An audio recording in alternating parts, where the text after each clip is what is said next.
Hello friends, मैं नीता भास्कर आप सभी लोगों का अपने यूट्यूब चैनल पर स्वागत करती हूँ। तो आज हिस्ट्री में हम प्रैक्टिस सेट 4 करेंगे। ठीक है, 4 है प्रैक्टिस सेट ए।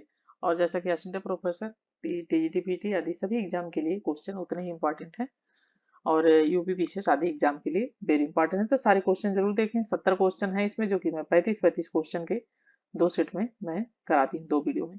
ठीक है, तो चलिए शुरू करते हैं। और वीडियो पसंद आए तो लाइक शेयर करिएगा, चैनल पर नए हैं तो सब्सक्राइब कर लीजिएगा। नेक्स्ट जो है जिससे आपको वीडियो की नोटिफिकेशन मिलती रहे। चलिए फर्स्ट क्वेश्चन पे चलते हैं। फर्स्ट क्वेश्चन है, पतंजलि के योग सूत्र का अरबी भाषा में अनुवाद किसने किया? बर्नी ने, अलबरुनी ने, इशामी ने या सरहिंदी ने? और राइट ऑप्शन हो जाएगा ऑप्शन बी, अलबर्नी ने। तो अलबर्नी ने पतंजलि के योग सूत्र का अरबी भाषा में अनुवाद किया था, ये चीज ध्यान रखें। ठीक है, अरबी भाषा में अनुवाद किया था किसका? पतंजलि का जो योग सूत्र था। नेक्स्ट है, इसमें देखिए मिलान करना है, तो मिलान सूची फर्स्ट और सूची सेकंड। और फुतुहात उस सलातीन, फिरोज शाह तुगलक, फुतुहात फिरोज शाही इशामी, तारीख फिरोज शाही अमीर खुसरो, खजाइन उल फुतुह बरनी। तो फुतुह उस सलातीन, ठीक है, ये हो जाएगा इशामी। फुतुहात फिरोज शाही, ये खुद फिरोज शाह तुगलक की आत्मकथा है इसकी। तारीख है फिरोज शाही, ठीक है, ये हो जाएगा जियाउद्दीन बरनी। और खजाइन उल फुतुह अमीर खुसरो। ठीक है, तो इस तरीके से मिलान हो जाएगा। और ए का 2 है, बी का 1 है, सी का 4 है, राइट ऑप्शन ए हो जाएगा। थर्ड है, the great firm theory of the decline of the Mughal empire का लेखक कौन है? Karen Leonard, K A Nizami, P E Roberts, S A Rizvi. और थर्ड क्वेश्चन का जो राइट ऑप्शन है ऑप्शन ए हो जाएगा, केरन लियोनार्ड। फोर्थ क्वेश्चन है, निकोलस मनुची जिसने औरंगजेब के शासन काल का विवरण दिया है, निवासी था, कहाँ का निवासी था? निकोलस मनुची। ठीक है, और यह था बेनिस का निवासी। राइट ऑप्शन हो जाएगा ऑप्शन डी। ठीक है, बेनिस का निवासी था और उसका जन्म 1639 में हुआ था।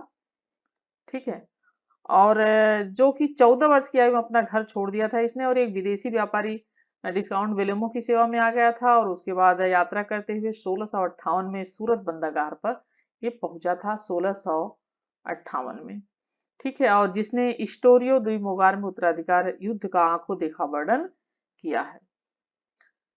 सायण ने वेदों पर अपनी टीका किस भाषा में लिखी है? तेलुगु, तमिल, संस्कृत, पाली? और फिफ्थ क्वेश्चन का राइट ऑप्शन सी हो जाएगा, संस्कृत भाषा में लिखी है। वेदों पर अपनी टीका इन्होंने संस्कृत भाषा में लिखी है। और समस्त दक्षिण भारत में अभिजात वर्ग की भाषा जो है जबकि संस्कृत थी। और सर्वसाधारण में स्थानीय तेलुगु, कन्नड़ और तमिल का प्रचार था। तो जो स्थानीय भाषा थी वो तमिल और कन्नड़ और तेलुगु था। और बुक का प्रथम के समय वैदिक साहित्य संस्कृत के अध्ययन अध्यापन में विशेष प्रगति हुई थी, जो बुक का फर्स्ट वहां का शासक हुआ था। और इसके समय में माध्याचार्य, विद्यारंभ तथा इसके भाई साण जैसे विद्वान ने वैदिक ग्रंथों पर स्वतंत्र रूप से टीका तैयार किया था। तो राइट ऑप्शन ऑप्शन सी। बीजक में शिक्षाएं निहित है, गुरु नानक, दादू दयाल, रैदास, कबीर की। और सिक्स क्वेश्चन का राइट ऑप्शन डी हो जाएगा, कबीरदास की इसमें रचनाएं हैं। और बीजक जो है कबीरवाड़ी का प्रमाणिक ग्रंथ माना जाता है। कबीर ने अपने सिद्धांत जो उपदेश मौखिक रूप में ही दिया था उन्होंने, लेकिन कबीर पंथी जो थे और उन्होंने बीजक कबीर साहब के सिद्धांतों का मूल ग्रंथ माना है। और बीजक में छंदों की कुल संख्या 619 है। और रीवा नरेश श्रीनाथ सिंह की टीका के साथ बीजक 1872 में पहले मुद्रित हुआ था। और अहमद शाह ने बीजक ऑफ कबीर का अंग्रेजी अनुवाद किया है। कबीर की रचनाओं के संबंध में निम्नलिखित में से कौन से वक्तव्य सही हैं?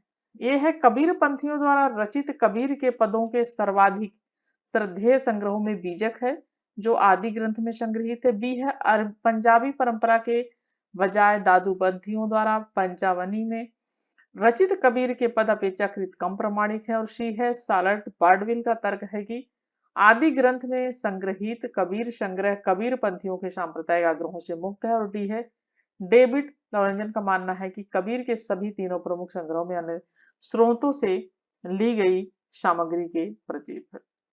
सेवन क्वेश्चन का राइट ऑप्शन जो है वो डी है। ठीक है, नेक्स्ट है डी हो जाएगा। तो अच्छा, ए बी सी डी सभी है इसमें सही है। ठीक है, ये हो जाएगा डी, यानी सभी इसमें जो भी चीजें दी गई थी सब सही है। और जैसा कि कबीर 15वीं शताब्दी के भारतीय रहस्यवादी कवि थे और जिन्होंने बीजक ग्रंथ की रचना की, और पंजाबी परंपरा के बजाय दादू पंथियों द्वारा पंचमनी में रचित तंत्र अपेक्षाकृत कम प्रमाणित होते हैं, और कबीर पंथियों के सांप्रदायिक आग्रहों से आदि ग्रंथ में संग्रहित ग्रंथ। नेक्स्ट है, किस शासक ने सेवेंथ पिलर शासन को दिल्ली लाया था? मोहम्मद गजनी, सुल्तान बलबन, मोहम्मद गोरी, फिरोज शाह तुगलक। और 8 क्वेश्चन का राइट ऑप्शन डी हो जाएगा फिरोज शाह तुगलक। तो फिरोज शाह तुगलक द्वारा अशोक के 2 स्तंभों को, ठीक है, टोपरा हरियाणा, एक टोपरा में भी पूछ लेता है कहाँ पे था, तो एक टोपरा था, और टोपरा कहाँ पे, हरियाणा, ठीक है। और उसके बाद दूसरा मेरठ, ठीक है, जैसा कि मेरठ कहाँ पे है, यूपी में। तो ये दोनों उठा के जो है वहां से लाया था। टोपरा स्तंभ लेक को उसने सोने का स्तंभ कहा, वह फिरोजाबाद में इसने स्थापित करवाया था फिरोज शाह तुगलक ने। तो उन दिनों 9th क्वेश्चन, उन दिनों मनोरंजन सामान्य बात थी। तीर्थ यात्राओं के दिनों तथा सफर के महीनों के अंतिम बुधवार को दर्शक दीर्घाओं, सार्वजनिक उद्यानों या तालाबों के किनारे बैठने की जगह पाना कठिन था। चारों ओर संगीत तथा नृत्य का वातावरण था, और इन दावतों पर 1 टका या अधिक खर्च होता था। शेख नसीरुद्दीन चिराग किसके शासनकाल की बात कर रहा था? बलबन, अलाउद्दीन खिलजी, गियासुद्दीन तुगलक, मोहम्मद तुगलक। 9th क्वेश्चन का राइट ऑप्शन बी हो जाएगा, अलाउद्दीन खिलजी की बात कर रहा था लेखक। 10th है, किसने कहा था हमें इस जर्जर वृक्ष के तने पर आक्रमण करना चाहिए, शाखाएं तो स्वयं ही गिर जाएंगी? शिवाजी ने मुगल साम्राज्य के लिए, बाजीराव प्रथम ने मुगल साम्राज्य के लिए पेशवा जो थे, या औरंगजेब ने दक्षिण राज्यों के लिए, क्लाइव ने बंगाल के नवाब के लिए? तो यहाँ पे बात की जाए तो राइट ऑप्शन हो जाएगा बाजीराव प्रथम पेशवा ने मुगल साम्राज्य के लिए बात की थी। तो पेशवा बाजीराव जो था उसका लक्ष्य प्रथम था कि ऐसी स्थिति का निर्माण किया जाए जिससे विभिन्न मराठा सरदार एक दूसरे पर निर्भर करें, और उस निर्भरता के साथ एक दूसरे के साथ क्या करें, सहयोग करें, ठीक है। और बाजीराव का दूसरा प्रमुख उद्देश्य था कि गिरता हुआ जो उस समय मुगल साम्राज्य था, वो खंडों पर भारत में मराठा राज की स्थापना करना था, और उसने कहा था कि हमें इस जर्जर वृक्ष के तने पर आक्रमण करना चाहिए, शाखाएं तो स्वयं ही गिर जाएंगी, ठीक है। और राइट ऑप्शन जैसा कि बी हो जाएगा, बाजीराव प्रथम पेशवा। 11th क्वेश्चन, निम्नलिखित में से किस युद्ध में पहली बार तोपखाने का प्रयोग किया गया? पानीपत का प्रथम, पानीपत का द्वितीय, और तराइन का द्वितीय युद्ध या खानवा का युद्ध? राइट ऑप्शन हो जाएगा ऑप्शन जो है ए, पानीपत का प्रथम युद्ध, ठीक है। तो पानीपत का प्रथम युद्ध हुआ था 21 अप्रैल 1526 इब्राहिम लोदी और बाबर के बीच में, ठीक है। बाबर और किसके बीच? इब्राहिम लोदी, ठीक है, के बीच हुआ था। और इस युद्ध में बाबर की विजय का मुख्य कारण उसका तोपखाने में कुशल सेनापतित्व था, और उसने जो है उज्बेकों की तुगलमा पद्धति तथा तोपों को सजाने में उस्मानी पद्धति का प्रयोग किया था। ये भी बहुत पूछा है, तो किस पद्धति का प्रयोग किया था? एग्जाम में पूछ लेता है कि किस पद्धति का प्रयोग किया था, तुगलमा पद्धति, ठीक है। और दूसरा था जो है उस्मानी, ठीक है, उस्मानी पद्धति, इसका प्रयोग किया था। Right option option A. Firoz Shah Tughlaq के शासनकाल में निम्नलिखित में से कौन सा कर युद्ध के दौरान प्राप्त लूट के माल का 1/5 था? खराज, खम्स, जकात, जजिया? राइट ऑप्शन हो जाएगा ऑप्शन बी, जो खुम्स होता था या खम्स होता था। तो फिरोज तुगलक ने खुम्स, खम्स कौन सा धन होता था? जो लूट कर लिया जाता था, ठीक ठीक है, ये लूट कर माल होता था। और फिरोज तुगलक ने 23% करों को समाप्त किया था, और शरीयत कानून द्वारा अनुमति प्राप्त केवल 4 कर थे, जो खराज, जकात, जजिया और खुम्स को इसने आरोपित किया था। और फिरोज तुगलक दिल्ली सल्तनत का प्रथम शासक था जिसने ब्राह्मणों पे, ठीक है, ये क्वेश्चन बहुत पूछता है कि सबसे पहली बार ब्राह्मणों पर किसने जो है कर लगाया था, जजिया? तो राइट ऑप्शन हो जाएगा फिरोज शाह तुगलक है जो, ठीक है, कट्टर मुसलमान था ये। और फिरोज शाह ने सबसे पहले ब्राह्मणों पर जजिया कर इसने लगाया था, ठीक है। और जजिया कर लगाया था। और सिंचाई कर हर सर्व लेने वाला भी फिरोज शुक्ल दिल्ली का प्रथम सुल्तान। सिंचाई कर भी कृषि का 10% था। ठीक है, 10% सिंचाई का कर भी ये लगाने वाला पहला सुल्तान था। ब्राह्मणों पर लगाने वाला जजिया कर के बारे में भी फिरोज शाह तुगलक पहला सुल्तान था। ठीक है। विजयनगर साम्राज्य के विरुद्ध इनमें से दक्षिण के कौन सा सल्तनत रक्कस तंगड़ी तालीकोटा भी कहलाता है युद्ध में मित्रता में शामिल नहीं हुआ था? बरार, अहमदनगर, गोलकुंडा, बीजापुर। और 13 क्वेश्चन का राइट ऑप्शन ए हो जाएगा, बरार नहीं शामिल हुआ था। ठीक है, बरार जो है विजयनगर साम्राज्य के दक्षिण के मुस्लिम शासकों के संघ में शामिल नहीं था। और विजयनगर साम्राज्य जो विरोधी थे इसमें महासंघ में अहमदनगर, बीजापुर, गोलकुंडा और बीदर इसमें शामिल थे। ठीक है, ये नहीं शामिल था बल्कि बीदर शामिल था।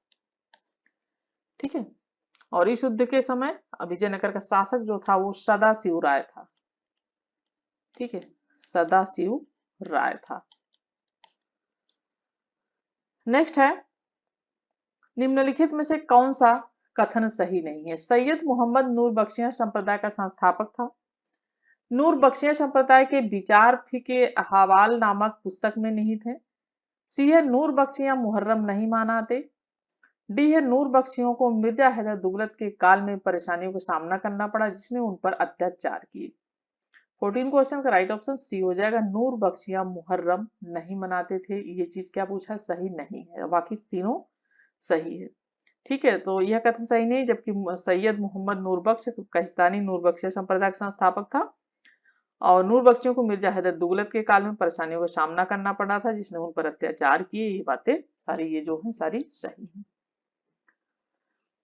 15 क्वेश्चन है, अलाउद्दीन खिलजी द्वारा प्रचलित बाजार नियंत्रण व्यवस्था का संचालन निम्नलिखित में से किस विभाग के नियंत्रणाधीन था? दीवाने रियासत, दीवाने रिसालत, दीवाने इंसा, दीवाने अर्ज। और 15 क्वेश्चन का राइट ऑप्शन ये हो जाएगा, दीवाने रियासत।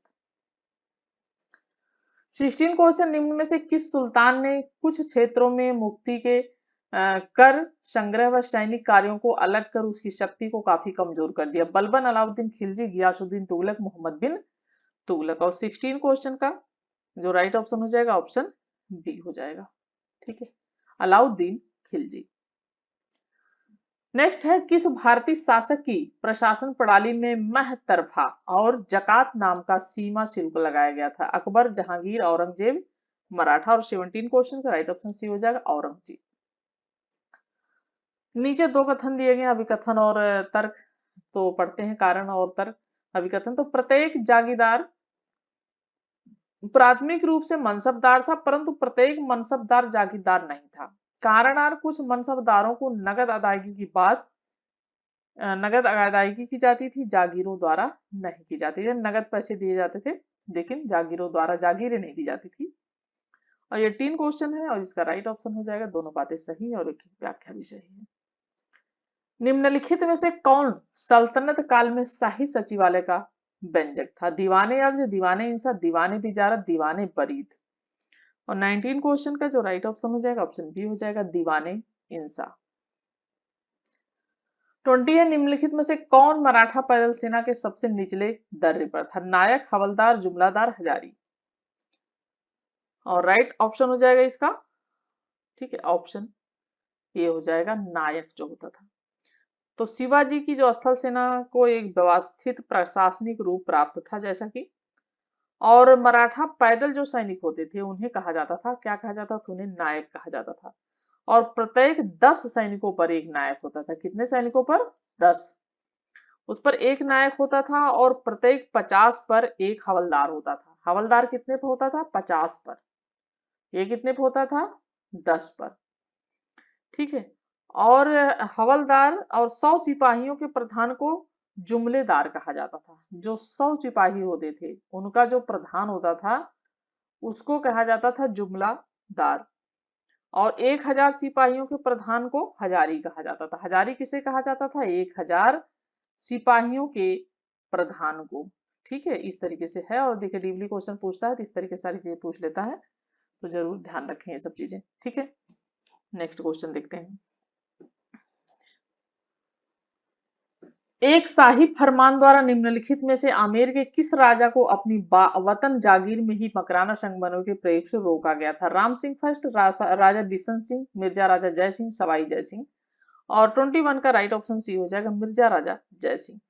तो 21 जून 1637, ठीक है, 21 जून 1637 को जय सिंह के लिए शाहजहां की ओर से जारी एक फरमान से पता चला कि जय सिंह के लोगों को संगमरमर की खुदाई में लगे जो मजदूर हैं और त्रासों को खदानों में जाने से रोक दिया गया है, जिससे पत्थर निकालने का काम लगभग रुक गया था। तो शाहजहां की तरफ से फरमान जारी हुआ था, शाही।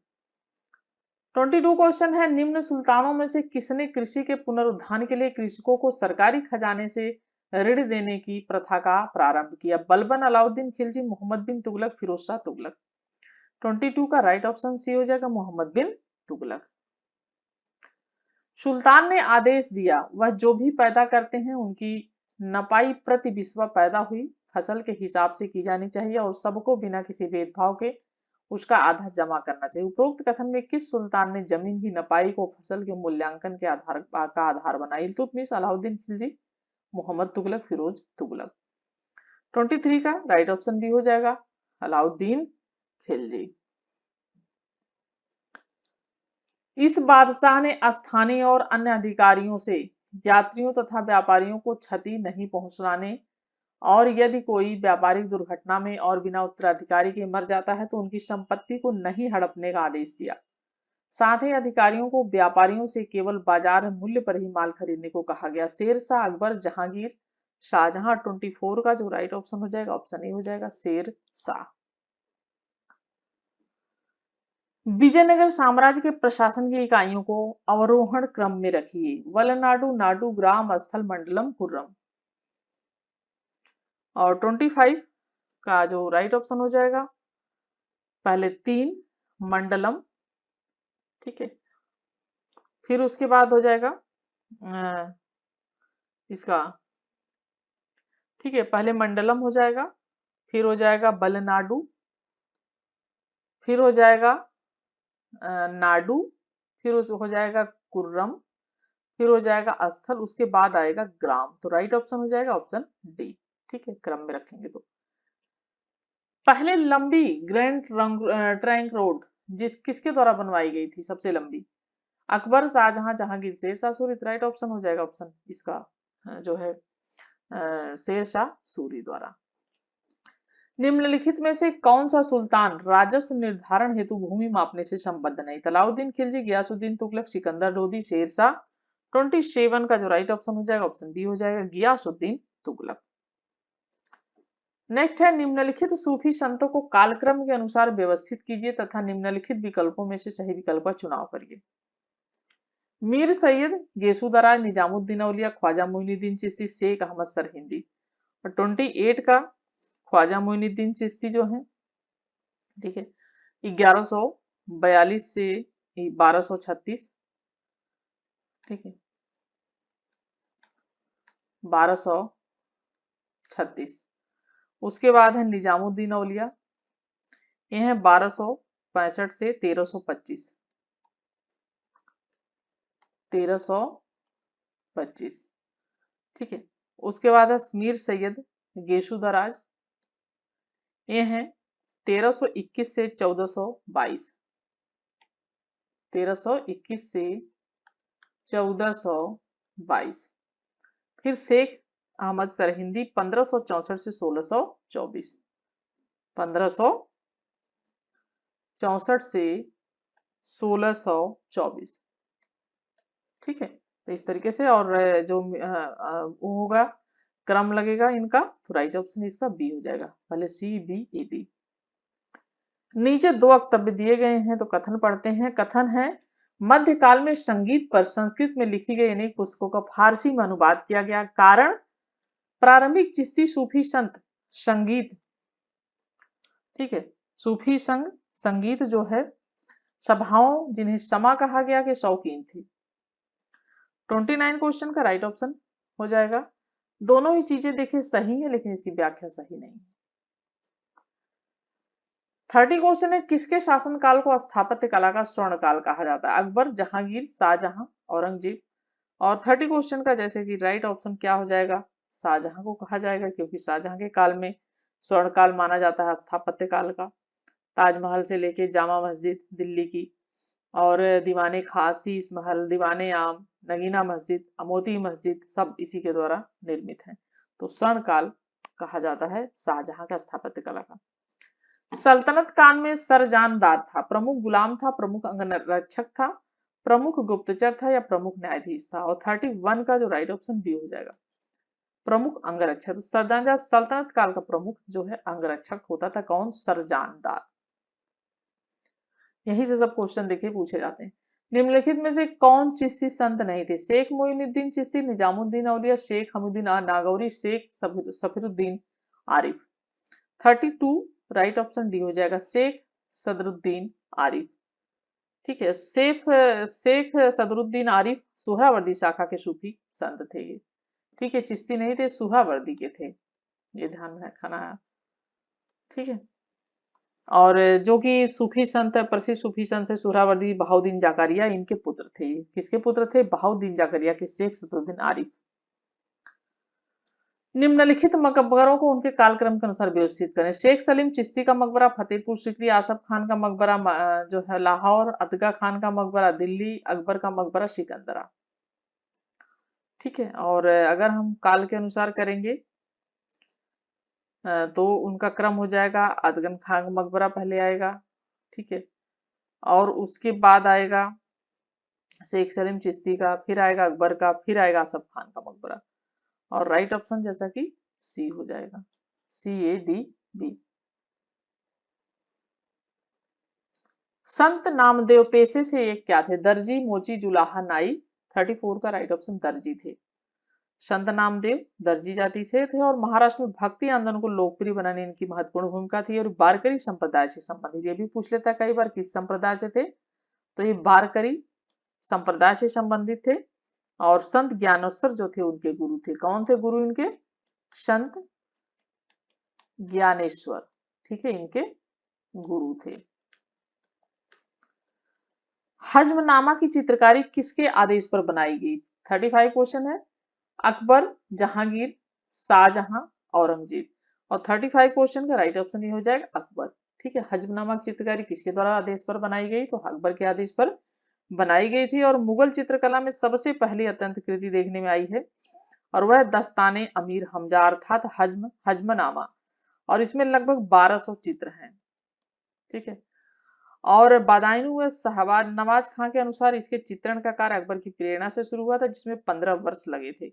और इसमें सैयद अली व अब्दुल समद के निर्देशन में लगभग 50 चित्रकारों ने कार्य किया था। सैयद अली और अब्दुल समद जो कि हुमायूं के साथ आए थे। तो 35 क्वेश्चन कंप्लीट हो गया, और आशा करती हूँ वीडियो आपको हेल्पफुल और पसंद आई होगी। पसंद आए तो लाइक शेयर कमेंट करिएगा। नेक्स्ट वीडियो में फिर मिलती हूँ, तब तक के लिए आप सभी लोगों का धन्यवाद। Thank you for watching video.